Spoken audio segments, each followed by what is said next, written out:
नमः ॐ विष्णुपादाय श्रीगौरप्रियमूर्तये श्रीमते भक्तिवल्लभा तीर्थगोस्वामिने नमः। कृपया क्षमता अपराधिजनं कलुषायुतसक्तसुदीननरं सुपथे परिचालय सर्वदिनं प्रणमामि च माधव देवपदम्। श्री नृसिंह जय नृसिंह जय जय नृसिंह प्रहलादेश जय पद्म मुख पद्मवृंद। पथित पावन परम करुणामयी परमाराध्यतम शुद्ध गुरुदेव नित्य लीला प्रविष्टो विष्णुपाद परमहंस परिव्राजकाचार्य अष्टोत्तर शतश्री श्रीमद श्री भक्ति वल्लभ तीर्थ गोस्वामी महाराज जी के अभय चरण असंख्य कोटि साष्टांग दंडवत प्रणाम करते हुए उनकी अहेतु की कृपा प्रार्थना करता हूं। समस्त सारस्वत गौड़ीय वैष्णवाचार्य वृंद के श्री चरण में असंख्य कोटि साष्टांग दंडवत प्रणाम करते हुए उनकी अहेतु की कृपा प्रार्थना करता हूं। परमाराध्य श्री गुरुपाद पद्म की असीम अनुकंपा से हम लोग इस स्थान पर एकत्रित होकर पुनः हरि चर्चा को करने का सौभाग्य प्राप्त कर रहे हैं। इस संसार की ये गुण कह लीजिए, अगर संसारी दृष्टि से चिंतन करते हैं और अगर पारमार्थिक दृष्टि से चिंतन करते हैं तो विडंबना समझ लीजिए। यहाँ हरि कथा के अतिरिक्त और सब कुछ प्राप्त होता है।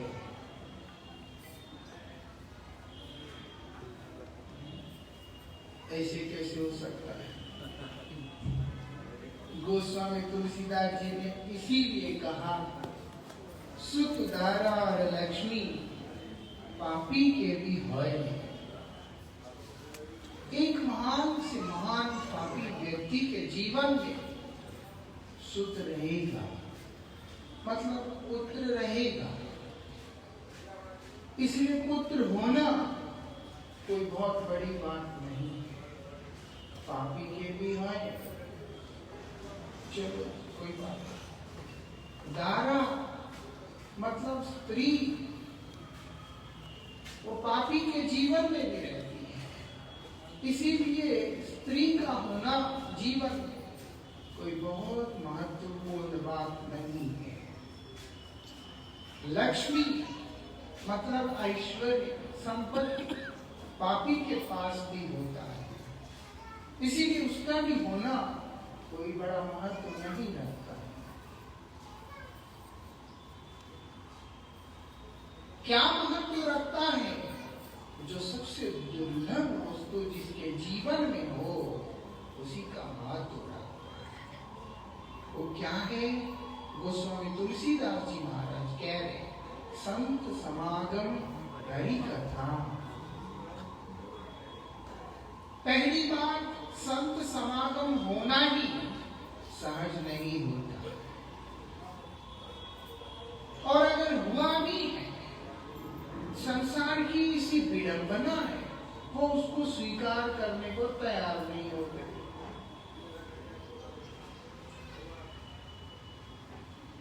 अभी कई वर्ष पूर्व एक कार्यक्रम में मैं गया था, ऐसे जैसे गया, और न जाने क्यों मुंबई की बात है, मेरा संन्यास होने से पहले मैं तो ब्रह्मचर्य आश्रम में था।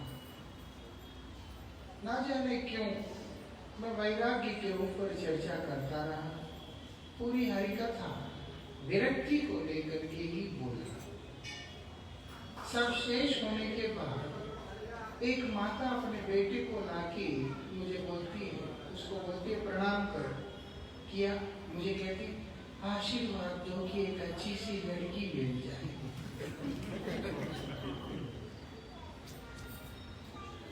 ये है कि पंचतत्व में विलीन हो गया, वो वही जाने। कहने का मतलब अगर संत समागम मिल भी गया तब भी लेने की स्थिति में संसार नहीं है। और उसके अंदर हरि कथा, कृष्ण कथा, राम कथा, भगवान की दिव्य महिमा कथा, उसको स्वीकार करने, उसको हजम करने की स्थिति में दुनिया नहीं है। कहने का तात्पर्य है ये संसार को इसीलिए भवसागर का मरीज ही मरीज भरे पड़े। उन मरीजों के बीच में हम भी कुछ मरीज हैं, है ना? इन्हें कि डॉक्टर है, मरीज है। ये तो भगवान का महती कृपा है, गुरुदेव का महती कृपा है। हम लोगों को एक उम्मीद का किरण दे दिया, वो है सत्संग के रूप में। इसीलिए ये उनका ही कृपा है, क्योंकि कृष्ण महापुरुषों का हृदय का धन होते हैं। भगवान जो है भक्त का हृदय का धन होते हैं, संपत्ति होते हैं। भक्त नहीं चाहेंगे तो भगवान किसी के हो नहीं सकते। प्रहलाद नहीं चाहेंगे तो हो ही नहीं सकता कि भगवान नरसिंह देव हमारे हो जाए, क्योंकि प्रहलाद के लिए वो आए हैं। अगर प्रहलाद नहीं होते तो नरसिंह देव भी नहीं होते। इसीलिए बताया प्रहलाद हृदयाह्लाद, प्रहलाद के हृदय को आह्लाद देने वाले भगवान नरसिंह देव हैं। भगवान का कोई भी स्वरूप है केवल भक्त के ही इच्छा के अनुसार होता है। इसीलिए भक्त कृपा होगा तो भगवान का कृपा होगा, अन्यथा भगवान का कृपा होने का संभावना नहीं होता है। जो परमाराध्य श्री गुरुपाद पद्म की महती कृपा है कि हम लोगों को आज ये सत्संग मिल रहा है, जिसमें हम लोग विचार कर रहे थे कि किस प्रकार से भगवान दयालु है, किस प्रकार से भगवान का उदारता है। भगवान के अंदर 4 गुण विशेष रहते हैं, 4 विशेष गुण रहते हैं। क्या है वो? समर्थ, कृतज्ञ, भक्तवत्सल, वदान्य। ये गुण भगवान के अतिरिक्त और किसी में भी नहीं होते हैं। इसीलिए वदान्य होने के कारण, परम दयालु होने के कारण, परम उदार होने के कारण कोई भी भाव में जीव उनके शरण में जाता है, वो उसका जीवन को धन्य कर देते हैं।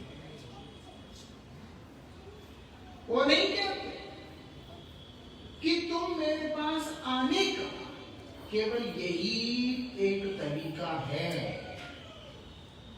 मेरे पास तुम आ रहे हो, आ जाओ। क्या करें? जीव का अनर्थ, उसके अंदर द्वेष के अतिरिक्त कुछ और है ही नहीं, है ना? वो उसका दुर्भाग्य, वो केवल द्वेष ही कर सकता है, वो किसी से प्रेम कर ही नहीं सकता। बोलते चिंता क्यों करते, मुझसे करो, इसको उसको छोड़ो, मेरे से करो।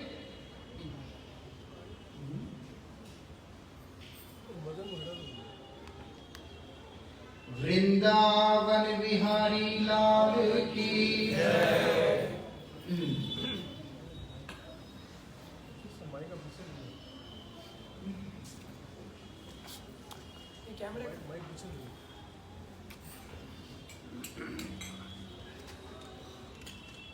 इसलिए पहले ये सब चीजों को कर लेने से शांति रहता है। हरिकथा में बाधा है,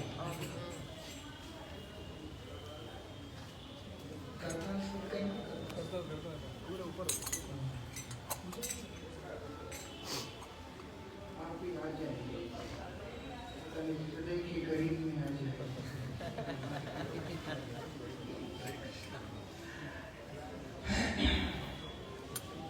है ना? वृंदावन बिहारी लाल की जय। तो इसलिए भगवान की विशेषता वो वदान्य है, इसलिए उनकी वदान्यता इस प्रकार से काम करता है, जो उनसे द्वेष भी करता है तब भी वो उस पे कृपाई कर डालते हैं। अब युधिष्ठिर महाराज ये बात सुनने के बाद कहते हैं कि महाराज थोड़ा सा विस्तार में हो जाए, है ना? ये तो बड़ी अद्भुत बात हमने सुना आज। आप ये जो कह रहे हैं तो थोड़ा सा विस्तार में। तब प्रहलाद महाराज का जीवन चरित्र का वर्णन नारद गोस्वामी वहां पे कर रहे हैं। क्या बोलते हैं? देव माता अदिति है और वहां पर असुरों की माता है दिति। दिति ने क्या किया? कश्यप ऋषि को प्रेरित किया, जिससे कश्यप ऋषि ने निषेध भी किया। प्रहलाद चरित्र में बहुत सारे अंश हैं जो कि हमें सीखना चाहिए। लोग अक्सर रो रहे होते हैं कि हमारा जिंदगी खराब हो गया, पति खराब है, बच्चा खराब है, सब बेकार है। कई लोग रोते हैं, क्यों? क्योंकि तुम शादी के समय भविष्य का नहीं सोचकर दहेज क्या देना है, क्या लेना है, चार आदमी को अपना क्या आडंबर दिखाना है कि बड़ा धूमधाम से शादी किया, यही सब चीजों में उलझ के रह गए। सोना कितना दिया, पैसा कितना दिया, गाड़ी दिया, ये दिया।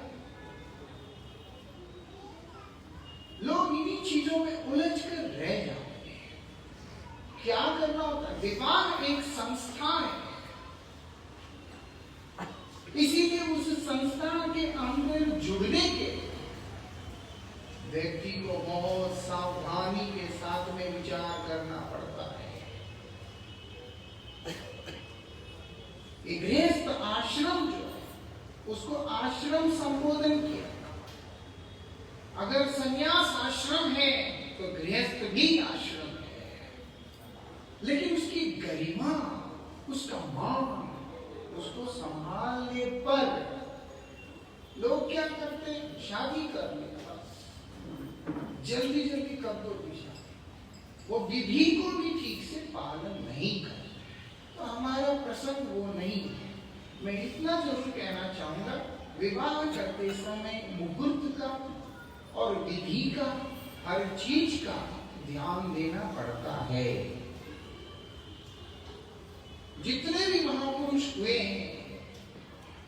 जितने भी हमारे ऋषि मुनि हुए, वो सब विवाह के बाद सबसे पहले तपस्या किया, ध्यान किया, क्योंकि वीर जो है ब्रह्म स्वरूप है। इसीलिए जब इस संसार में जीव का आवाहन करना होता है तो माता पिता को तपस्वी होना पड़ता है, तभी भीष्म जैसे पुत्र होते हैं, ऐसे पुत्र। इसीलिए यहां पर क्या हुआ, माता विचलित हुई, चंचल हुई, हिरण्यकशिपु हिरण्याक्ष प्रकट हुए। ब्राह्मण संतान है लेकिन स्वभाव से असुर है। इसीलिए राक्षस मतलब ऐसा नहीं कि बड़े सींग रहते हैं, कुछ रहते हैं जैसे लोग सीरियलों में इसमें उसमें देखते हैं। उसका जो प्रवृत्ति है वो असुर जैसी प्रवृत्ति है। यही बहुत बड़ी दुख का विषय है।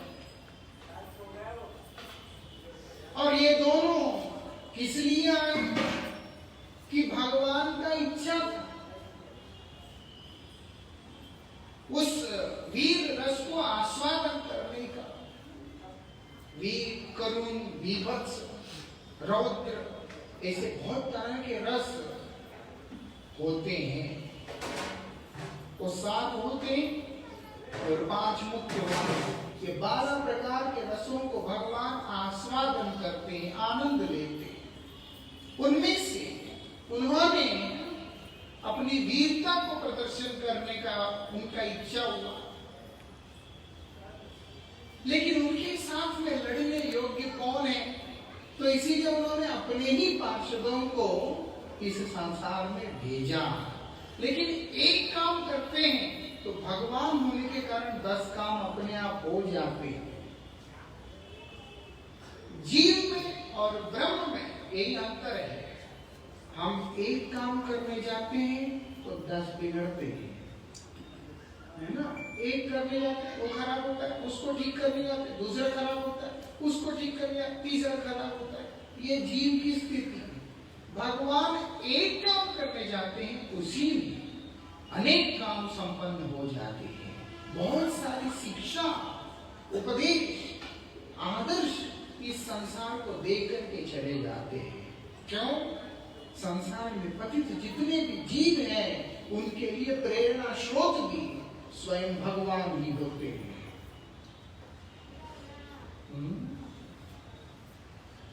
कौन सिखाता है? श्रेष्ठ ही सिखाता है अपने आचरण से। ऐसा जो श्रेष्ठ होगा वो अपने आदर्श आचरण से शिक्षा देता है। इसीलिए सबसे ज्यादा कर्तव्य जो है वो श्रेष्ठ का होता है। जो जितना श्रेष्ठ है उसको उतना सावधान रहना पड़ता है। आज क्या हो रहा है? भगवान का जब इच्छा हुआ वैकुंठ से भगवान ने आह्वान किया सनत कुमार को। सनत कुमार वहां से गुजर रहे हैं तो भगवत पाद पद्म में अर्पित तुलसी, चंदन, कर्पूर का जो दिव्य परिमल है, सुगंध, वो जब वैकुंठ के द्वार से होते हुए बाहर आया, वहां से गुजरते हुए वो घ्राण जब इनके नासिका में पहुंचा, ये अस्थिर होने लगे। अब ये बोलते हैं हमको अंदर जाना है, अभी भगवान को मिलना है। भगवान ने प्रेरणा दिया अपने दूतों को, आने मत देना, नहीं तो वैकुंठ में इस तरह का स्थिति नहीं होता। इसीलिए वो वैकुंठ है। और वैकुंठ के जो द्वारपाल है वो वैकुंठ प्रियजन है। तो वैकुंठ प्रियजन के अंदर इस प्रकार की बुद्धि हो ही नहीं सकता। ये तो भगवत इच्छा। कई बार लोगों को लगता है कि पता नहीं ऐसी सी कहानियां हैं, क्या है, वो कहानी नहीं है, वो केवल इतिहास नहीं है, एक शिक्षा है, एक मार्गदर्शन। वो लोगों ने उनको रोक लिया क्योंकि वो बच्चों की तरह दिखलाई पड़ते। अब जब रोक लिया, वो लोगों को क्रोध आ गया। क्रोध किसको आता है? जो रेस्टलेस होता है उसको आता है। किस बात से? जब किसी वस्तु की चाहत है वो पूरा ना होने पर क्रोध आता है। ध्यायतो विषयान् पुंसः संगस्तेषु जायते, संगात् संजायते। विषयों का ध्यान करने पर क्रोध आता है। उनको पाने का एक लालच, एक ललक उसको अस्थिर कर देता है। और विशेषकर स्वयं भगवान हैं, उनके श्री चरणों में अर्पित विषय क्या है? शब्द स्पर्श रूप रस गंध। जो गंध भगवत पादपद्म के साथ में स्पर्श हुआ, ऐसे ब्रह्मज्ञानी के नासिका के अंदर प्रवेश किया तो वो लोग अपने ब्रह्मज्ञान को भूल गए। समझ में आता है? वृंदावन विहारी लाल की ब्रह्मज्ञानी का ब्रह्म ज्ञान को भुला दे, केवल वो भगवान के चरणों का सुगंध मात्र है उसमें अर्पित। इसीलिए भक्ति मार्ग श्रेष्ठ है, क्योंकि भक्ति मार्ग में भगवान संपूर्ण रूप से भक्त के हो जाते हैं। वहां पर किसी प्रकार का आधा अधूरा काम नहीं होता। पूर्ण रूप से भगवान उस भक्त के अधीन होता है। उसमें भगवान का रूप भी है, भगवान का शब्द भी है, उनका स्पर्श भी है, उनका रस भी है और उनका गंध भी है। रस कैसे भगवान जानना है? उनके कृपा, उनके अधरों के द्वारा स्पर्श हुआ पदार्थों का प्राप्ति, वहां सब कुछ है। इसी कारण से भक्त कभी विचलित नहीं होता। क्या बोलते हैं? कृष्ण भक्त निष्काम अतैव शाम। भगवान का जो भक्त एक ही है जिसके अंदर कोई कामना नहीं होता है। नहीं तो ब्रह्मज्ञानी होने के बाद भी अगर उनको अनुभव होने लगता है कि इससे भी उत्कृष्ट कुछ और है तो उनका हृदय विचलित होने लग जाता है। इसलिए बोला मुक्तानाम सिद्धानाम नारायण परायण सुदुर्लभ प्रशांत आत्मा। मुक्त प्रशांत आत्मा नहीं है, सिद्ध प्रशांत आत्मा नहीं है, लेकिन नारायण परायण व्यक्ति सुनिश्चित रूप से प्रशांत आत्मा है। यही विशेषता है। इसीलिए वहां पर वो अधीर होकर, और भगवान भी जगत को ये शिक्षा दे रहे हैं, मेरे चरणों का घ्राण जो है वो ब्रह्म ज्ञान से भी कहीं काफी आगे की बात है। इसीलिए जो मेरा भक्त होता है वो हमेशा मेरे चरणों का जो अमृत है उसको पान करने के लिए लोभी रहता है। ऐसा उसको लोभ किस चीज का है? वो बोलते हरिपाद पंकज पुराग रुद्ध। लोग तो मतलब लोभ। भगवान के पाद के जो चरण कमल है उसकी मकरंद को पान करने का लोभ उसके अंदर रहता है, क्योंकि वो उसकी विशेषता। आज उसी लोभ के चक्कर में भगवान की प्रेरणा उन्होंने श्राप दे दिया, वैकुंठ में रहने लायक नहीं। भगवान बोलते हैं काम बन गया। वही रावण कुंभकर्ण, हिरण्यकशिपु हिरण्याक्ष, रावण कुंभकर्ण और शिशुपाल दंतवक्र के रूप में अवतीर्ण हुए। ये उनकी विशेषता। आज ये दोनों प्रकट हुए, वैकुंठ से आए हैं, है तो भगवान का परिकर ही, इसीलिए परम ज्ञानी है। जब हिरण्याक्ष क्या करता है, पृथ्वी को रसातल में लेके चला गया। जब लेके चला गया, भगवान वराहदेव के रूप में आकर धरणी का उद्धार किया। उद्धार किया तो हिरण्याक्ष का वध भी किया। अब हिरण्यकशिपु क्रोध में आग बबूला हो रहा, होते हुए भी एक बात वहां पर बोल रहा है, बहुत सारी बातें बोल रहा है। उसमें से एक व्यक्ति जैसे उसके दो पत्नी हैं, उसमें से जो सत्पत्नी के आचरण से आकर्षित होकर उसका पक्ष जैसा पति लेता है, ऐसे ही विष्णु भी देवताओं का पक्ष लेकर आज हमारे साथ में ऐसा किया है। भगवान बोलते हैं मेरे लिए सब एक समान है, इसीलिए देवता और असुर दोनों ही भगवान के लिए एक समान है। अगर देवता ही विशेष होते तो भगवान प्रहलाद पे कृपा नहीं करते। अगर देवता ही विशेष होते, बलि महाराज के ऊपर भगवान कृपा नहीं करते। अगर देवता ही विशेष होते, वृत्रासुर के ऊपर भगवान कृपा नहीं करते। ये सब असुर शरीर को ही स्वीकार किए हुए व्यक्तित्व है,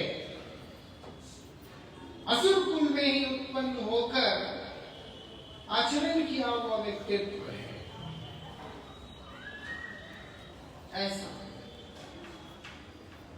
भगवान न देवता के हैं न असुर के, भगवान भक्ति के, भक्तों के विशेषता, इसीलिए उनके पास पक्षपात नहीं। लेकिन एक विशेषता है, जो व्यक्ति अपना सर्वस्व भगवान ही समझकर भगवान के ही चरणों में आश्रय ले लेता है, उसका रक्षा भगवान अवश्य ही करते हैं। ये भगवान की विशेषता, ये उनका वैशिष्ट। उस समय भगवान ये नहीं कहते कि मेरे लिए सब समान है, तुमने अपने सर्वस्व मुझे जब समझा, तुम्हारा रक्षा का पूर्ण दायित्व मेरा है। इसीलिए भगवान वहां पर देवताओं की रक्षा करने के लिए, पृथ्वी की रक्षा करने के लिए हिरण्याक्ष का वध कर डाला। अब इससे हिरण्यकशिपु क्रोधित हो उठा, उसका क्रोध का कोई पारा वो नहीं है। अब क्या करता है, तपस्या करने के लिए निकलता है।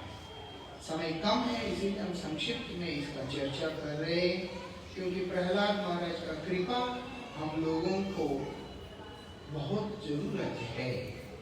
जैसे हमने कल चर्चा किया, मुख्य उद्देश्य वही है, भगवान को पाना और भक्ति के अवरोधों को दूर करना।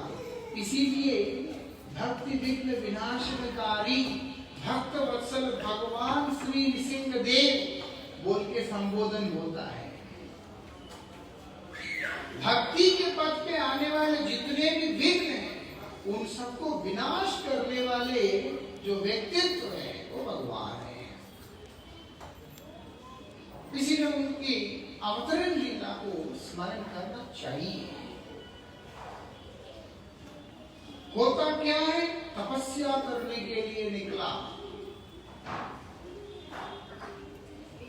कैसी तपस्या कर रहा है, पांव के अंगूठे के ऊपर खड़े होकर दोनों हाथ ऊर्ध्व गति में रखकर ऊर्ध्व दिशा ऊपर की तरफ करके दोनों पांव के अंगूठे के ऊपर खड़े होकर तपस्या कर रहा है। भयंकर तपस्या। किसके लिए? ब्रह्मा के। इस तपस्या के दौरान होता क्या है, इस तपस्या के दौरान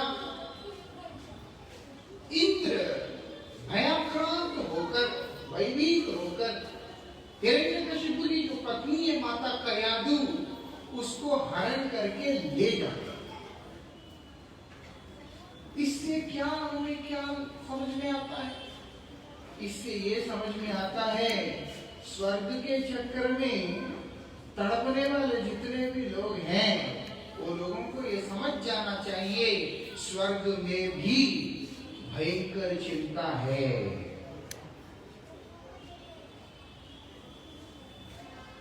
लोगों को लगता है कि स्वर्गवास हो जाए। स्वर्गवास होने से क्या मिलेगा? इंद्र तो सत्वगुण का देवता है, इंद्र तो तमोगुण का नहीं है। इंद्र तमोगुण का नहीं है, इंद्र तो सत्वगुणी है। देवता सत्वगुणी होते हैं और इंद्र देवताओं का राजा है। इसीलिए इंद्र गुण से सात्विक, लेकिन जब भय आवृत किया तो कार्य उसका तामसिक हो गया। किस चीज का डर है? अरे कयाधु तो गर्भवती, हिरण्यकशिपु इतना भयंकर असुर है, अगर हिरण्यकशिपु का पुत्र हुआ असुर का बीज है तो वो भी असुर ही होगा। इसीलिए उसका जन्म होते ही मैं उसका संहार कर दूंगा। एक तो स्त्री का हरण कितनी गलत काम है। स्त्री का हरण किया रावण ने, माता का, सीता का। क्या हुआ? जीवन से हाथ धो लिया और कभी सुखी नहीं रहा। लेकिन रावण तो फिर भी असुर जैसा लीला किया, लेकिन इंद्र देवता का लीला कर रहा है, सात्विक लीला कर रहा है। लेकिन ऐसा दुर्भाग्य है, जब भय आता है बुद्धि भ्रष्ट हो जाता है। ऐसा भ्रष्ट होता है, उनका भाभी है, मां के समान है, उनका हरण करके लेके जा रहा है। और क्या योजना बनाता है? जैसे ही बच्चा होगा मार डालूंगा। अरे शिशु हत्या।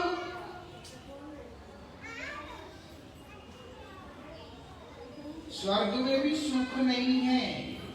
यकीन नहीं आता तो जाके पता कर लेना जब जाएंगे।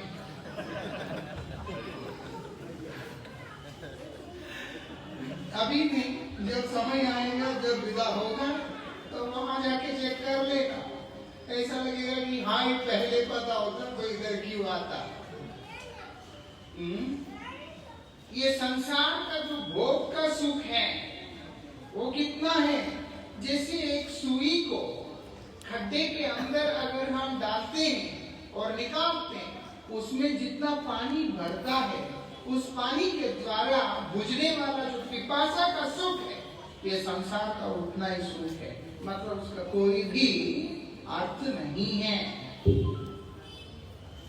कोई बात नहीं।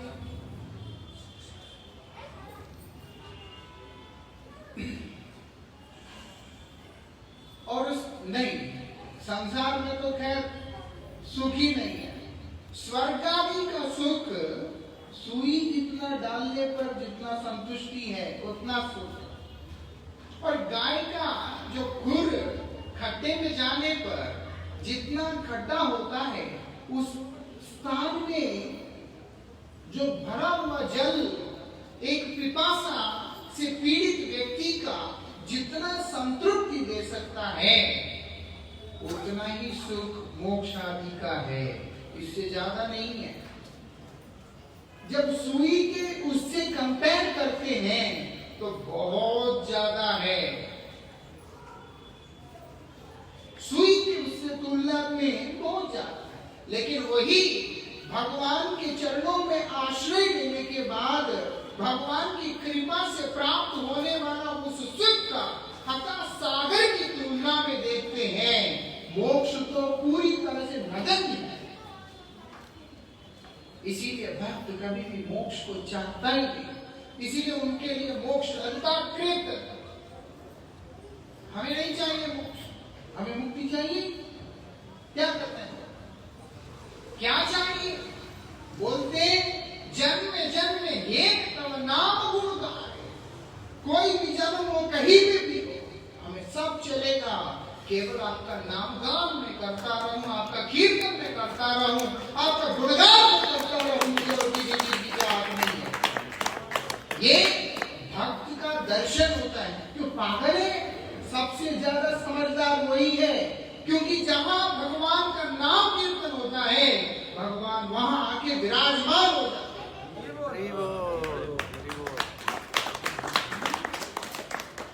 गोविंद वहां पे आके बैठ जाते हैं। अब भगवान भैया जहां आके बैठते हैं, वही वैकुंठ है, वही साकेत है, वही बोलो। क्योंकि भगवान जब आते हैं तो भगवान का पूरा धाम भी आता है। एक राष्ट्रपति आता है, इधर है आपके राष्ट्रपति निलयम बोल के जगह है। अभी कैसा है, जब राष्ट्रपति आने पर वो ऐसा काम रहेगा, वो तो दिल्ली का राष्ट्रपति भवन का ही जैसा बन जाएगा, पर बिल्डिंग का रूपरेखा अलग होगा, है ना? लेकिन सारा कुछ जो है बिल्कुल वैसे ही बन जाएगा। ऐसा सिस्टम है। भगवान आते हैं, उनके धाम आता है, उनका परिकर आता है, उनका सब कुछ आता है, तो फिर और क्या चाहिए? इसलिए बुद्धिमान व्यक्ति जो होगा वो इन चीजों की कामना नहीं करता है। ये तो छोटी छोटी वृंदावन बिहारी लाल की जय। वो बोलते नहीं कि छोटी मोटी चीजें मुझे दे दो। वो भक्त है, इसीलिए भक्त चतुर है।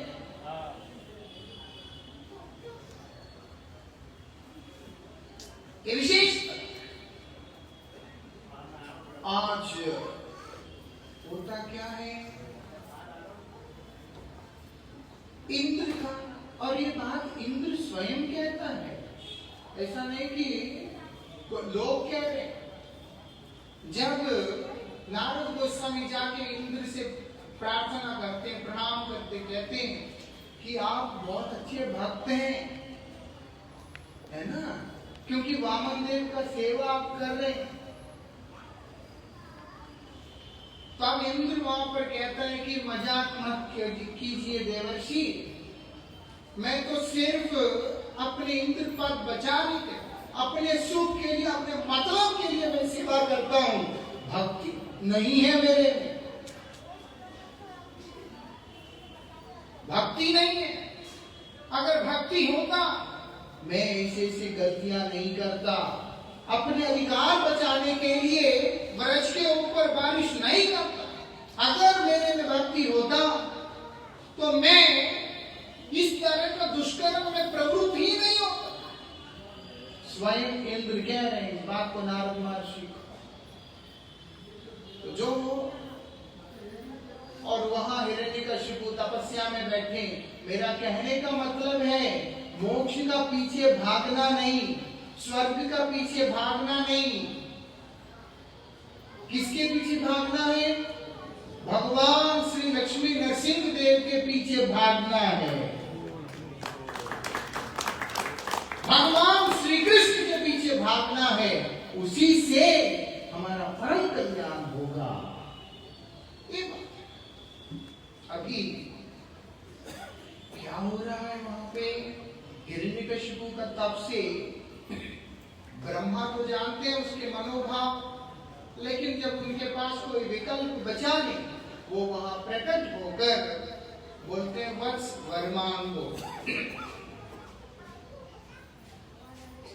तो हिरण्यकशिपु सीधा कहता है कि अमर होने का वर दे दो, एक ही शब्द में। ब्रह्मा तब कहते हैं कि ये वर मैं तुम्हें प्रदान नहीं कर सकता। बोलते हाँ, क्योंकि मैं स्वयं भी अमर नहीं हूं। ब्रह्मा बन के क्या लाभ है? कोई लाभ है? जो 100 जन्म तक कर्म संन्यास का पालन करते हुए ब्रह्मचारी, गृहस्थ, वानप्रस्थ, संन्यास, ब्राह्मण, क्षत्रिय, वैश्य, शूद्र का आचरण को ठीक तरीके से करते हुए जो व्यक्ति जीवन यापन करता है वो 100 जन्म के बाद ब्रह्मा के पद को प्राप्त करता है। और उसके बाद क्या होता है? ब्रह्मा का भी सीमित आयु है। हमारी तुलना में, मनुष्य की तुलना में ब्रह्मा का आयु का माप नहीं किया जा सकता, लेकिन भगवान के हिसाब से, भगवान के तुलना में ब्रह्मा का आयु का क्या मूल्य है ये बात ब्रह्मा समझते हैं। इसीलिए ब्रह्मा जी ने कहा मैं तो स्वयं अमर नहीं हूं। क्या करा, अमर नहीं है, कोई बात नहीं, और कोई वर मांगो। अच्छा बोलते ठीक है, ना दिन में ना रात में, ना घर में ना घर के बाहर, ना अस्त्र ना शस्त्र, ना के किसी सृष्टि प्राणी, ना मनुष्य ना पशु, किसी भी प्रकार से मेरा मृत्यु ना हो, वर देते। ब्रह्मा जी तो एक बार घबरा गए कि ये क्या मांगा है। या तो आदमी घर के बाहर मरता है या अंदर मरता है, अस्त्र से मरता है, शस्त्र से मरता है, किसी चीज से मरता है, ये क्या मांगे? लेकिन अब मांगा है, देना तो पड़ेगा। बोलिए तथास्तु। ब्रह्मा को भी पता नहीं है कि इस वर का परिणाम क्या निकलने वाला है, ब्रह्मा को भी नहीं पता। और हिरण्यकशिपु को भी ये लग रहा है कि मैंने ब्रह्मा को पागल बना दिया। काफी कॉन्फिडेंट बना दिया, क्योंकि उसको भी दिमाग में यही है। अब वो आकर उपद्रव करना शुरू किया। अयोग्य व्यक्ति के हाथ में अधिकार जो है अनर्थ के अतिरिक्त कुछ और सिद्ध नहीं करता है।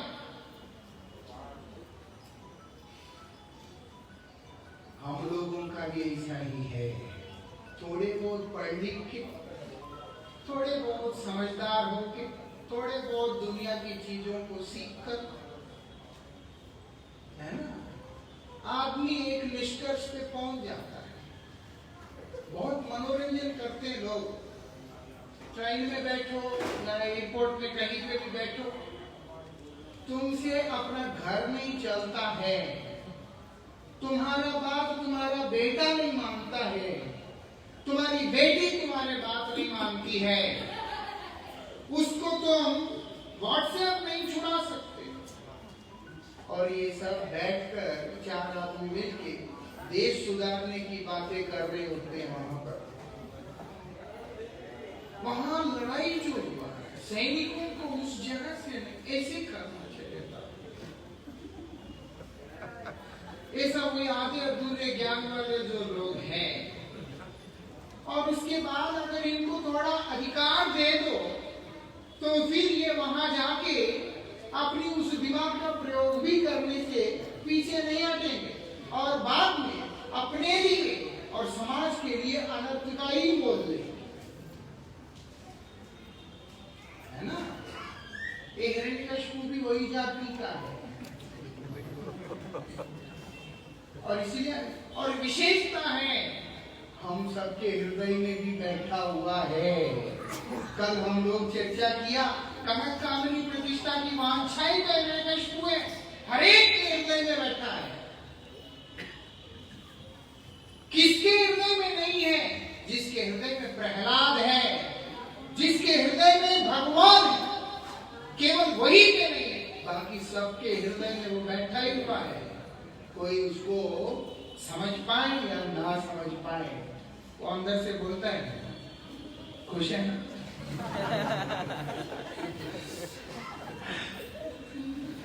ऐसा। अब देखो, मैं आपको एक बात सुना। कई साल पहले,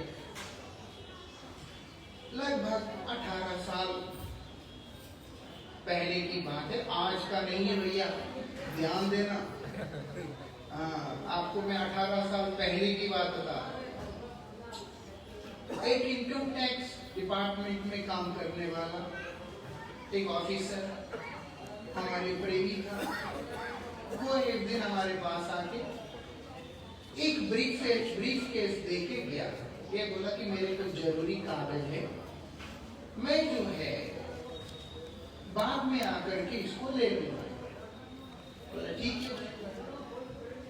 अब होता क्या है, 6 महीना हो गया वो आके लेता है। अब हमें टेंशन हो गया, क्योंकि हम लोग कमरे को कभी ताला नहीं मारते थे, हमारे पास कुछ था ही नहीं ताला मारने का। अब जो है हमने क्या किया, 6 महीने के बाद सोचे कि आगे लेता नहीं, क्या बात है। तो नंबर वाला लॉट था, ऐसे ऐसे ऐसे किया। ब्रह्मचारी है, जब तक किसी चीज को देखते नहीं तो देखते ही नहीं, जब मस्ती आता है तो चल ले आ भाई। उसको ऐसे ही किया तो खुल गया, और हैरानगी हुआ देख के कि अंदर 4 लाख रुपए थे। हमको पैसा कभी भी रुचि नहीं आता है, शुरू से भगवान की ऐसी कृपा रहा, गुरु जी का ऐसा कृपा रहा, हमको पैसे में रुचि एक तरह से नहीं है, और ऐसा मैं समझता भी था। ये बात मैं इसीलिए कह रहा हूं, समझता भी था क्योंकि मुझे ऐसा लगता था। उस दिन मैंने पहली बार हमारे महाराज जी को बोला कि 1 लाख में ले लूं।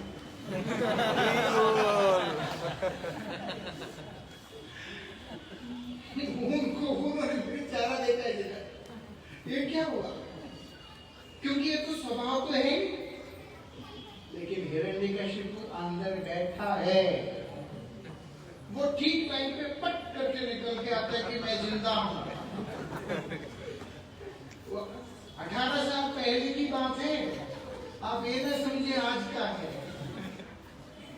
तो जो उस आदमी को फोन किया, हमने बुलाया कि देखिए बहुत दिन हो गया, हम किसी शहर में जा रहे, आप अपना सामान ले लीजिए करके उसको वापस कर दिया। कहने का मतलब हर व्यक्ति के अंदर ये चीज रहता है।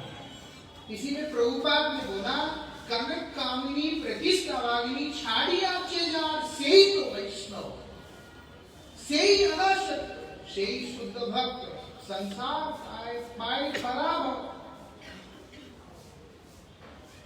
जिसके अंदर ये 3 चीज नहीं है, पूर्ण रूप से नहीं है, वही व्यक्ति वैष्णव कहलाता है, वही वैष्णव होता है। वैष्णव मतलब कौन है, भगवान के प्रिय, ये कोई जाति पाति नहीं है, भगवान के जो प्रिय है उसी को वैष्णव कहते हैं।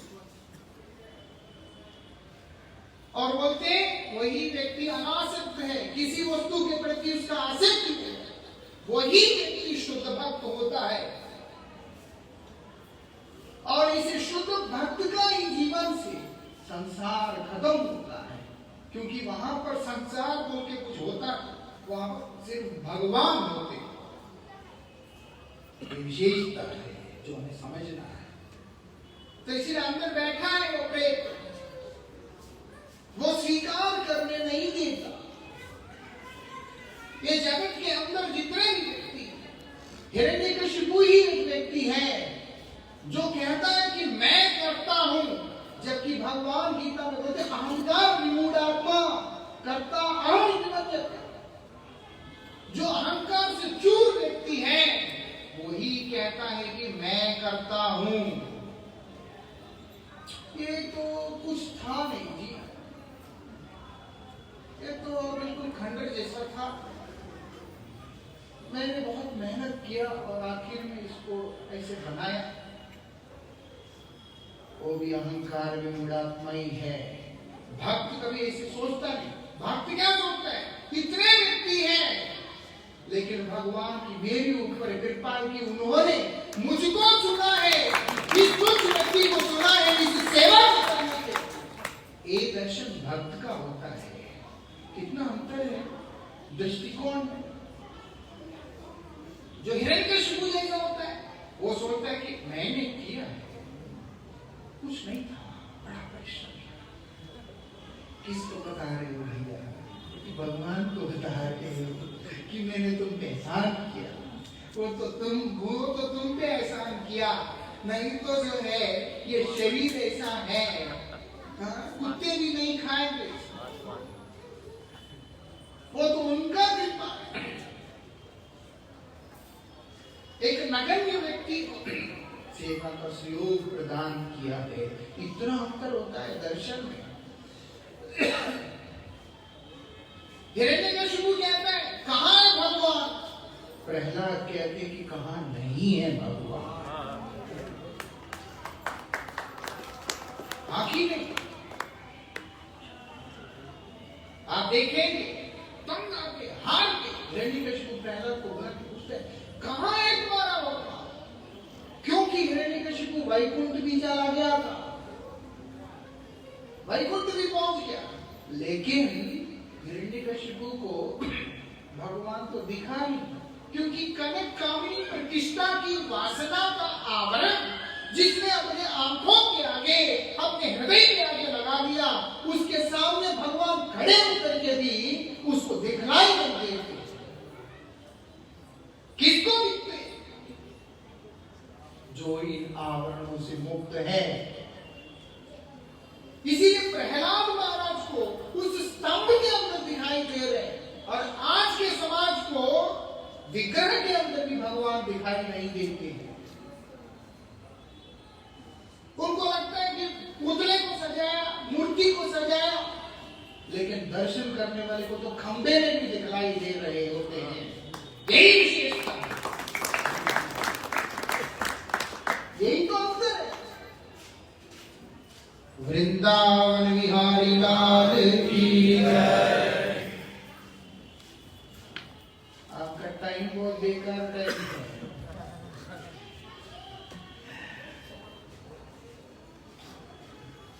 हो जाएगा, कीर्तन करेंगे ना, आप चिंता ना करिए। इसलिए सार समझना, हिरण्यकशिपु ऐसा है, हम सब के अंदर बैठा है, समाज में बैठा है, भगवान को नहीं स्वीकार करता है। भगवान को स्वीकार करता है तो दुखी नहीं होता है। इसीलिए हिरण्यकशिपु आकर उपद्रव करने लगा, प्रकृति को विकृति में पैदा करने लगा। हम भी वही कर रहे हैं। नेचुरल जो चल रहा होता है, नेचर उसको टेम्पर करके एसी बना, ये बना, वो बना, फलाना बना, दुनिया भर की चीजें बना बना कर हमको लगता है कि हम लोग नेचर को अपने हिसाब से मोल्ड कर लिया। हिरण्यकशिपु के टाइम में सब कुछ सिस्टमैटिक तरीका से चला है, क्योंकि उसके तपस्या का बल था। हमारे पास तो है ही नहीं। चीजें टेम्पर तो हो रहे हैं, लेकिन डिग्रेड हो रहे हैं। टमाटर खाओ, रबर का टुकड़ा लगता है, पनीर खाओ, रबर का टुकड़ा लगता है ना? कई बार पनीर के टुकड़े सब्जी में आते, ऐसा लगता है जैसे एरेजर होता है ना, वो जो पेंसिल से जो लिखते हैं उसको साफ करने वाला, ऐसा लगता है कि वही टुकड़ा है।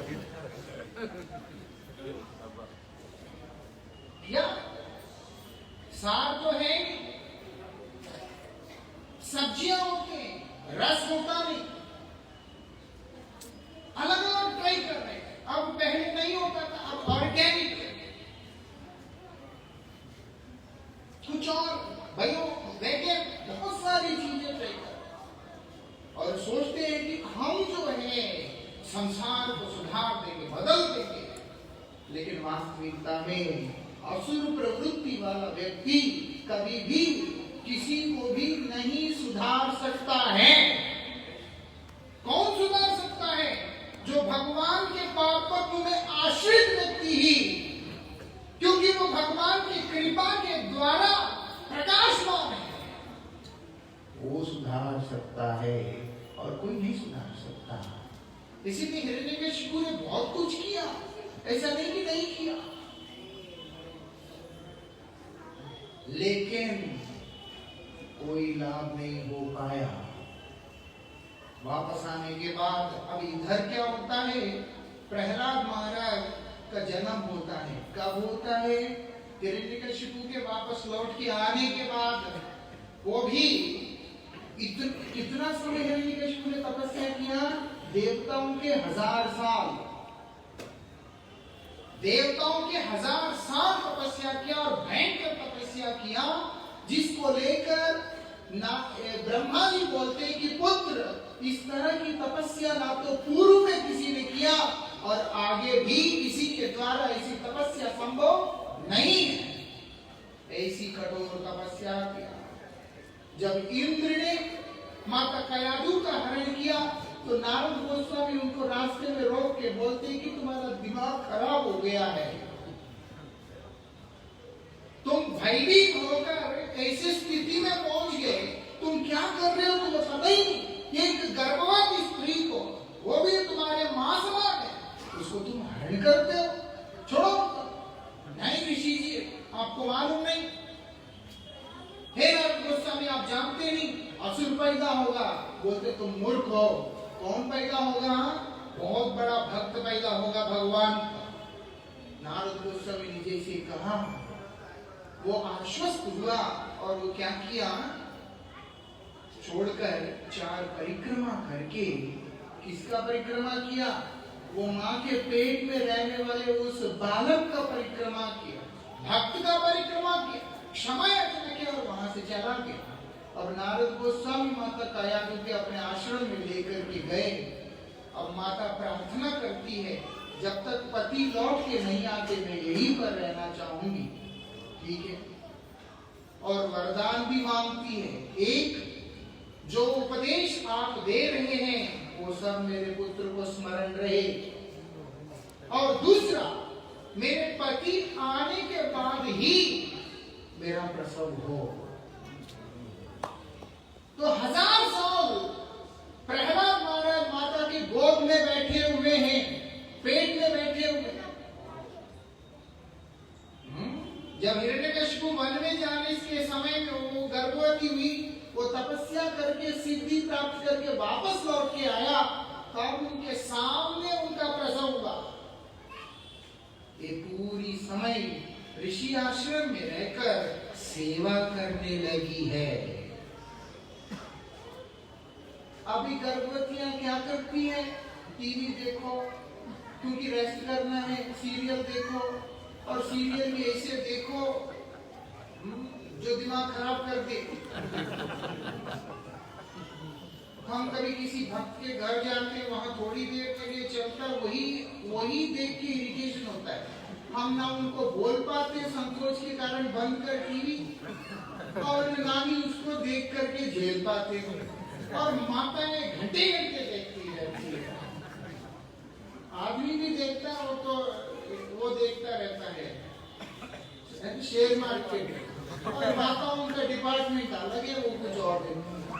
अब अगर ऐसी चीजों को देख रहे हैं, ऐसे ही संस्कारों को अपने दिमाग में डाल रहे हैं, अपने मन में डाल रहे हैं, तो अंदर पलने वाला जो बच्चा है उसको क्या मिल रहा है? एटलीस्ट अपना भविष्य सोच के जब गर्भवती होती है, उससे पहले ही व्यसन वाली चीजों को छोड़ देना चाहिए। हम अपने बच्चे को मानसिक रूप से खुद पैदा करते हैं। जब खेत होता है, उसमें बीज है, तो उसमें यूरिया डालेंगे, गंध डालेंगे, केमिकल डालेंगे, जो पैदा होगा फसल, उसके अंदर ताकत नहीं रहेगा। ऐसा ही माँ जो है, माँ का पेट जो है, वो पैदा होने वाला अगर बच्चा बीज है, उसके लिए माँ का जो उदर है वो खेत की तरह है। उसको जो संस्कार आप खुद लोगे वही बच्चे के अंदर जा रहा है। इसीलिए सभी माताओं को कम से कम गर्भवती होने से पहले से प्याज, लहसुन, चाय, कॉफी सब बंद कर देना चाहिए। भगवत गीता, रामायण जैसी चीजों को पढ़ना चाहिए, जिससे धीर पुत्र पैदा हो, संस्कारी संतान पैदा हो, तब जाकर के जन्म सार्थक होता है। अन्यथा रोना ही पड़ेगा। संसार को, उसको कोई रोक नहीं सकता। मैं टीवी देखना नहीं छोड़ सकती, आज तुम टीवी देख लो, कल को जो है तुम्हारा जिंदगी वो टीवी सीरियल बन जाएगा। हमारा विषय वो नहीं है, लेकिन शिक्षा है उसमें। प्रहलाद महाराज का इतना परम ज्ञान कैसे प्राप्त हुआ? माँ के गर्भ में रहकर संतों का सेवा किया, नारद गोस्वामी के आश्रम में सेवा किया, जब तक संभव है झाड़ू मारती रही, महारानी होकर के साफ करती रही, और उसके बाद जब सत्संग हो रहा है ध्यान से सुनती रही है। थक जाती थी बेचारी, लेकिन सुन रही है। नारद गोस्वामी अपने मस्ती में बोल रहे हैं। एक समय ऐसा होने लगा कि पेट के अंदर बैठा हुआ बच्चा बता रहा है कि मैं सब सुन रहा हूँ। बच्चा सुनता है, समझता है, इसीलिए भगवान से निवेदन करता है, इसमें से मुझे बाहर निकालो, मुझे आपके शरण में आना है। ऐसा, लेकिन माया इतना प्रबल है, वो आते ही उस संसार के माया में उलझ जाता है। बस किया सुखदेव गोस्वामी ने वो नहीं किया। जैसे ही माँ के पेट से निकले दौड़ पड़े, ना तो रुके, ना पीछे मुड़ा, ना देखा, ना लेना, ना देना। तो जो हो, प्रहलाद महाराज को सब याद हो गया। याद होने से काफी नहीं है, प्रहलाद का विशेषता क्या है? उसका मनन भी किया, उसको स्मरण किया, जो याद था उसको उन्होंने मनन किया। जैसे गाय जुगाली करती है, ठीक उसी प्रकार से जो ज्ञान हमें मिलता है, उस ज्ञान को हम लोग पुनः पुनः चिंतन करना पड़ता है, मनन करना पड़ता है। प्रहलाद वही करने लगा पैदा होने से लेकर, इसीलिए वो बिल्कुल शांत रहता है और बच्चों की तरह एक्टिव नहीं रहता था। उस तरह से एक्टिव है, लेकिन बच्चे जैसे होते हैं ऐसे नहीं रहता था, एकदम अलौकिक तरीका से रहता था प्रहलाद। ये देख के उनका पिता दुखी हो गया कि मैं तो पूरा विश्व पे जय कर लिया, लेकिन घर में ऐसे मंदबुद्धि वाला बच्चा बैठा है। तो सोचा चलो कोई नहीं, गुरुकुल में भेज देते हैं तो शायद जीवन सुधर जाए।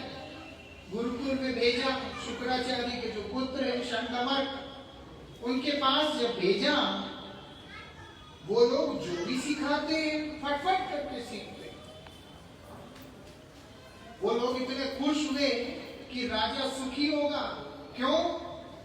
कि राजा के हिसाब से मंदबुद्धि है, लेकिन उनको लगेगा कि हमारे पास आके ये बिल्कुल चतुर हो गया।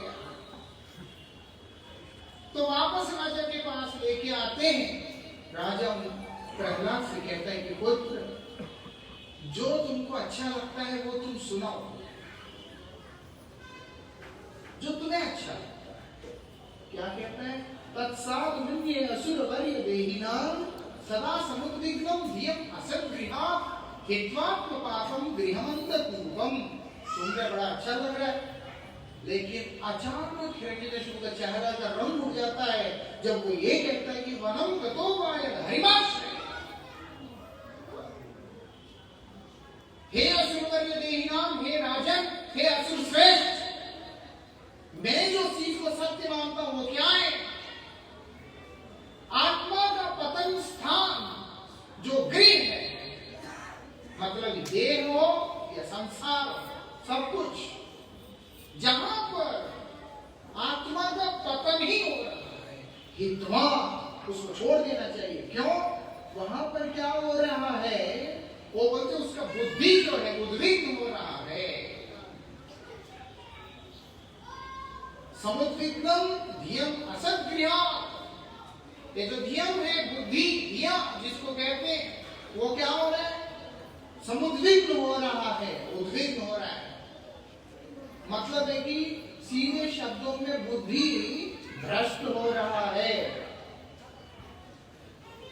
इस असद्गृह में पढ़कर इसीलिए बोलते हैं हित्वात्म पापम। वो जो असद्गृह है वहां करो, वनम गतो वाय हरिमाश्रयेत, जंगल में जाओ, घर छोड़ के जाओ और हरि का आश्रय लो। ये क्या बोल गया है? मेरा तो शत्रु का महिमा बोल गया है, तो सहन नहीं हुआ। वनम तो सात्विको वासो, सात्विक वास जो है उसी को वनवास कहा। वनम गतो का मतलब है कि सात्विक जीवन को ग्रहण करके क्या करना है तुमने? भगवान का आश्रय लेना है। मतलब है कि घर में हर चीज में नाक घुसाना नहीं है। जब तुम्हारा बच्चा जो है घर चलाने लायक हो गया है तो फिर तुम अपने जीवन को किनारा लगाओ, ये है मतलब। एक पांव कब्र में रख के भी जो है, मतलब श्मशान में रख के भी एक पांव, कब मर जाएगा पता नहीं, हाथ पांव चलता नहीं, तब भी तुमने ऐसे ऐसे करना है। अरे क्या दुर्भाग्य है। अरे भैया तुम आजकल में कभी भी किसी भी मूर्ख में मर सकते हो, अपने आप को बचाओ। बोलते ना, वो तब भी ज्ञान देगा उधर। ऐसे ही जो मूर्ख होते हैं उनको लगता है कि ये हमारा कंसर्न है। जब जवानी में सिखाकर उसको परवरिश देके सही स्थिति पे लेके आना था, तब तो तुम ढीला पड़ करके बैठा रहा। आज तुम्हारे बात का असर क्या होगा? तुम अपना भी जिंदगी बर्बाद करो और उसका भी समय बर्बाद करो। होता है कि नहीं? घड़ा जो होता है ना, मटका, जो मटका होता है जिसको घड़ा कहते हैं, वो जब कच्चा रहता है बनाते हैं तब उसमें जो भी डिजाइन करो, जो भी करो, बड़ा सुंदर सा बन जाता है। जब बनने के बाद, आग में पकाने के बाद आप उनको अरे ये थोड़ा डिजाइन गड़बड़ हो गया, उसमें मैं कुछ करूंगा, वो नहीं होता, फिर नहीं होता जी। ऐसे बोलते हैं नहीं होता, उस समय कोई टूट जाता। अगर आप ऊपर से मट्टी चिपकाने का भी कोशिश करते हैं, नहीं चिपकता भैया। क्यों अपनी जिंदगी बर्बाद करें? क्यों? ये बात है, बुद्धिमान ऐसा नहीं होता। तुम्हारा समय निकल गया, जो समय में जो होना चाहिए था उस समय में बुद्धिमान व्यक्ति को वही करना चाहिए। ऐसा उपदेश प्रहलाद महाराज दे रहे हैं। वो इसीलिए बोल रहे हैं, अगर तुमने कुछ करना है, कौमारवाचिरेत प्राज्ञ, तुम्हारा बुद्धि का प्रयोग करो और बाल्यकाल में शुरू करो। तुम जो है अभी जीवन बीत गया है, उसके बाद अभी पकड़ के तुम लटकोगे, वो लोग भी बोलेंगे पापा आप चुप रहो, आप पुराने ख्याल का आदमी हैं, आपको नहीं मालूम।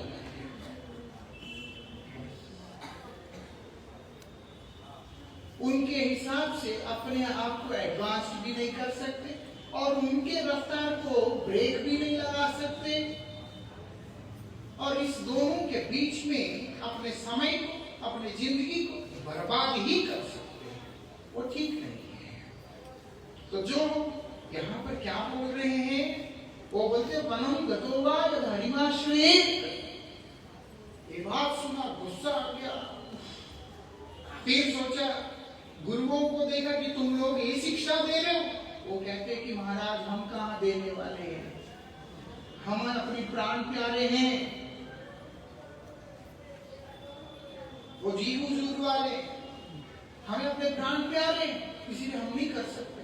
नहीं कर सकते तो कौन किया? बोलते कोई बात नहीं, दोबारा भेजा, दोबारा वापस लेके आए, तब क्या बोलते?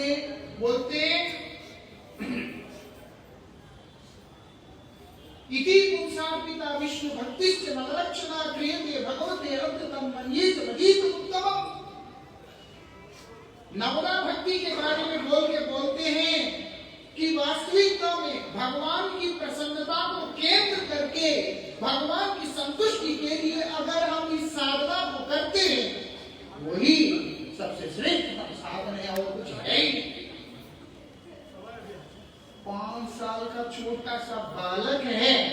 क्या बोल रहा है? बोलते हैं क्रियते भगवते, भगवान की संतुष्टि के लिए, अपने खुशी के लिए नहीं। मैंने कल इस बात को बोला था कि मंदिर में आना है उनकी संतुष्टि के लिए आना है, उनको सुख देने के लिए आना है।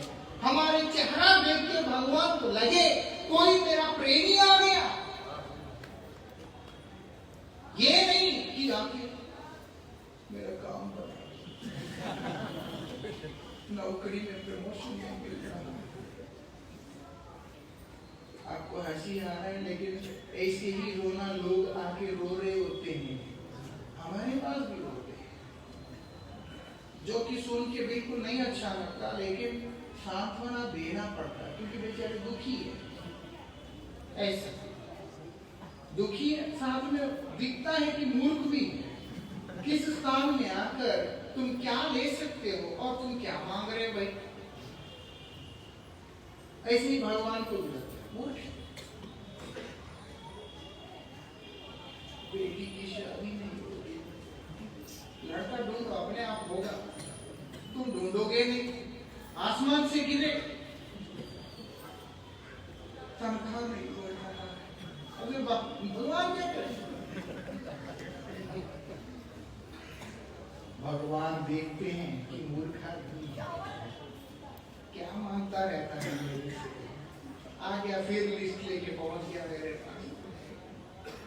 अरे भगवान को ये लगना चाहिए कि मेरे लिए आया, तुम मुझसे मिलने आया। उसके बाद तो हमें बोलने का भी जरूरत नहीं पड़ता, भगवान स्वयं ही कर देते हैं।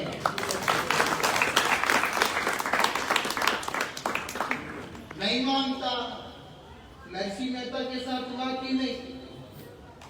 नरसिंह मेहता जी कितने बड़े भक्त हुए, उनके लिए भगवान ने सोने के सिक्कों का बारिश किया, हुआ कि नहीं? एक बार नहीं, 3-3, 4-4 बार किया, क्योंकि मेरे भक्त की बात है, कर देते हैं, जबकि उसको चाहिए भी। सुदामा ने क्या मांगा? क्या मांगा सुदामा ने? जबकि उनकी पत्नी ने इसी आशा से भेजा, कम से कम इसकी स्थिति को देख के भगवान को कुछ करुणा ही आ जाए,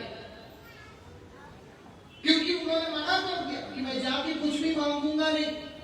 चलो आपका मित्र है, मिल तो लीजिए।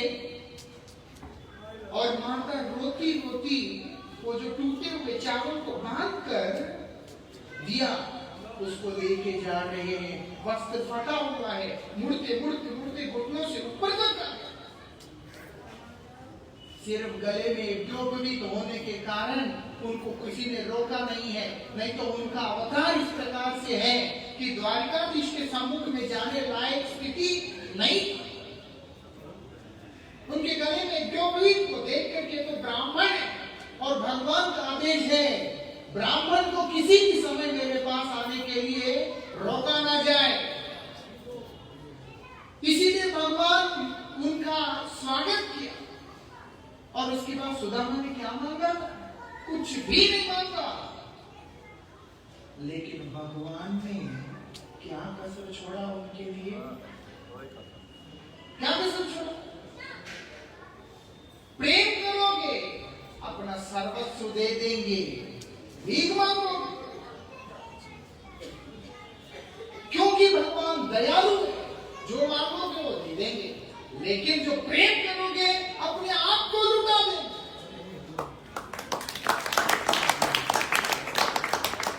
ऐसा ही लुटा दिया था प्रहलाद के सामने, ऐसे ही मालूम है, प्रहलाद सत्य के साथ में डट कर रहा, और जो भी बात था, स्वापरा भाव वाली किसी भी वस्तु को, चीज को स्वीकार ना करते हुए, केवल और केवल जो सत्य था उसी को ग्रहण करते हुए भगवान के शरण में जाकर आश्रित हो गया। और हिरण्यकशिपु मारने आया, उससे सहन नहीं हुआ। हम थोड़े कष्ट नहीं सहन कर पाते, थोड़े कष्ट नहीं नहीं सहन कर पाते, लेकिन कितना कष्ट दिया जी वहां पर। इतना कष्ट देने के बाद भी तस से मस नहीं हुआ। क्यों?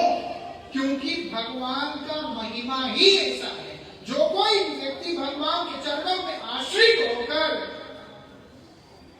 उनके ऊपर निर्भर होता है, किसी भी परिस्थिति के अंदर उसके लिए कोई भी खतरा नहीं होता है।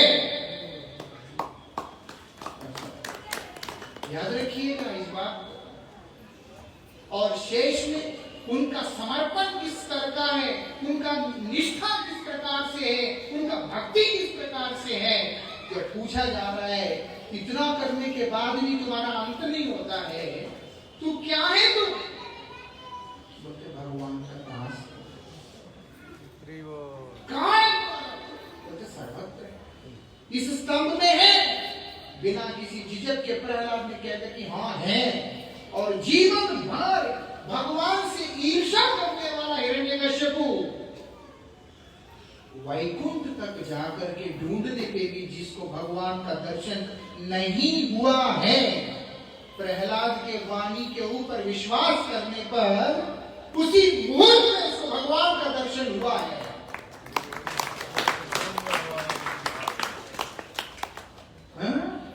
वैकुंठ क्या? भगवान को देखा नहीं, ढूंढा कहां? क्योंकि काम में दृष्टि है, कहां दिखेगा। लेकिन आज जो है प्रहलाद को बोलता इसमें है, क्योंकि प्रहलाद ने कहा कि है, और हिरण्यकशिपु ने माना है कि है। हमको भगवान दिखने की जरूरत नहीं है। भगवान के प्रिय भक्त कहते हैं कि भगवान है। अगर हम मान ले ना तो भी भगवान हमारे सामने आ जाते हैं। हमें दिखने की जरूरत नहीं, हमें पता है। मान लो भक्त कह रहे कि नहीं भगवान है, भगवान बोलते तुम मेरे भक्त का बात मान लिया, अब तो तुम्हारे लिए ना से ही मेरे भक्त ने कहा कि मैं हूं। अगर तुमको मैं दिखलाई नहीं दिया, मेरा भक्त का बात झूठा हो जाए। इसीलिए मैं ये झूठा कैसे होने दूं? नहीं होने दे सकता। इसीलिए मैं तुम्हारे सामने आ रहा हूं, देखोगे, है ना? सत्यम विधातुम निजभृत्य भाषितम। नारद जी बोल रहे एकदम बड़े उत्साह के साथ। कैसे आए भगवान, जो आज तक किसी के दिमाग में कल्पना भी नहीं कि किस स्वरूप से प्रकट होकर के आएंगे। वो बोलते स्तंभे सभायाम, इस सभा के बीच में, इस स्तंभ के बीच में से उसको चीरते न मृगम न मानुषम, नरसिंह रूप में भगवान प्रकट होकर के आए हैं। ये विशेषता है भगवान का। समझ में आता है? प्रहलाद ने नहीं बोला आके दिखाओ तो मैंने बता दिया तुम यहाँ पे हो। प्रहलाद ने बोला भगवान है। मेरे बच्चे ने कहा कि मैं यहाँ हूँ, आज अगर मैं नहीं आया मेरे बच्चे का बात झूठा हो जाएगा। कैसे मैं झूठा होने दूंगा? नहीं होने सकता है। इसीलिए भगवान उस एक वाणी के ऊपर भगवान आए। प्रतिष्ठा कहाँ हुआ? मूर्ति कहाँ है? प्रतिष्ठा कहाँ हुआ? कौन से मुहूर्त में हुआ? कौन से पंडित से हुआ? उस सभा भवन के बीच में जो खंबा है, कहाँ प्रतिष्ठा हुआ है? भक्त की वाणी ही प्रतिष्ठा है कि भक्त ने कहा कि भगवान है, वही प्रतिष्ठा है भैया। ये विशेषता है प्रहलाद का, ये विशेषता है भगवान का, ये विशेषता है भगवान और भक्त के आपस के प्रेम। किसको समझ में आएगा? जिसके अंदर ये गंध भरा कनककामनी प्रतिष्ठा का, जिसके बारे में हम लोगों ने कल सुना, उसको समझाए। प्रहलाद का आश्रय लेने पे समझ में आएगा, भक्त का आश्रय लेने पे समझ में आएगा। भक्त कृपा ही भगवान को आकर्षित करने का एकमात्र साधन है। ये बात समझना होगा। देवता लोग त्राहिमाम कर रहे हैं भगवान के आगे। भगवान बोलते समय नहीं आया। लोग सारे ऋषि मुनि सब त्राहिमाम कर रहे भगवान के, भगवान बोलते समय नहीं आया। लेकिन प्रहलाद महाराज एक बार भी नहीं कहा कि प्रभु मैं परेशान हूं, मुझे बचा लो। प्रहलाद महाराज आराम से, कोई बात नहीं, मार ही देंगे, मार डालो, भगवान के लिए प्राण चला जाएगा, जाना। लेकिन प्रहलाद ने जब एक ही बार बोला कि यहाँ है, पतित से पतित व्यक्ति भी क्यों ना हो, अगर उसको भक्त के वाणी पे विश्वास है, गुरुदेव के वाणी पे विश्वास है, तो भगवान उसको अनुग्रहित करके ही रखेंगे। माता शबरी छोटी सी थी, जब उनके गुरुजी ने कहा कि भगवान यहाँ पर अवश्य पधारेंगे, तुमको सेवा का मौका देंगे, वृद्ध हो चुकी थी, वृद्ध हो चुकी, लेकिन इस बात को कभी भी अस्वीकार नहीं किया। हमेशा इस बात के भरोसे पे रही कि गुरुदेव ने कहा है तो भगवान का दर्शन होगा ही। एक दिन भगवान रामचंद्र वहां पर आके उनका सेवा को स्वीकार किया। कैसे स्वीकार किया? जंगली बेल जिसके अंदर फल कम रहता है, बीज ज्यादा रहता है, और माता शबरी जो कि बीज जाति की है,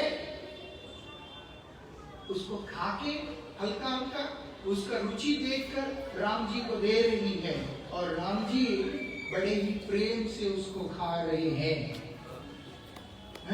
कहां से उनका ये सौभाग्य प्राप्त हुआ? माता ऋषि ने कहा था कि बेटा तुम यहीं पर रहना, भगवान यहाँ पर तुम्हारे द्वार में आएंगे, और भगवान पधारे हैं। वो तो भक्त भी, यहाँ हिरण्यकशिपु तो असुर है, इतना क्रूर भाव, इतना अंदर मलिन भरा है, कनक कामनी प्रतिष्ठा की वांछा भरा पड़ा है, हिंसा की प्रवृत्ति, लेकिन एक ही गुण है उसके अंदर, वो इस बात को स्वीकार कर लिया है कि प्रहलाद जो बात कह रहे हैं कि वो सत्य है, उसी बात को सच करने के लिए भगवान वहां से निकल गया। हम सबके जीवन में भी कितना भी मलिनता हो, लेकिन यकीन कीजिएगा भगवान कृपा करके अवश्य ही पधारेंगे, अगर हम इस बात का भरोसा करते हैं कि भगवान यहाँ पर विराजमान है। वृंदावन बिहारी लाल की। विषय बहुत व्यापक है और हमको प्रहलाद जी का चरित्र बोलते हुए समय बहुत लगता है, क्या करें। 3 बार मैंने मुंबई में प्रहलाद चरित्र पे पाठ किया था, तब तो बिल्कुल कीर्तन भी नहीं, सिर्फ कथा ही है। 2.5 घंटा 3 घंटा लगातार बोल रहे, तब भी एक बार भी कंप्लीट नहीं हुआ। तो क्या करें, हम वहां अटक जाते हैं, वहां पर हमारा फंस जाता है। तो जो मैं सार में यही कहना चाहूंगा, आनंद चाहिए, सुख चाहिए, प्रेम चाहिए, भगवान का लालन चाहिए, भगवान का स्नेह चाहिए, भगवान का धाम चाहिए, तो केवल और केवल समर्पित भाव से भगवान के शरण में जाना, भक्तों का आश्रित होकर के रहना परम मंगल होगा। अभी हम थोड़ी देर संकीर्तन करेंगे, उसके बाद विश्राम। आज क्योंकि नरसिंह देव के मंदिर में आए हैं, उनका ही स्तुति के साथ में इस संकीर्तन को यहाँ पर विश्राम देंगे।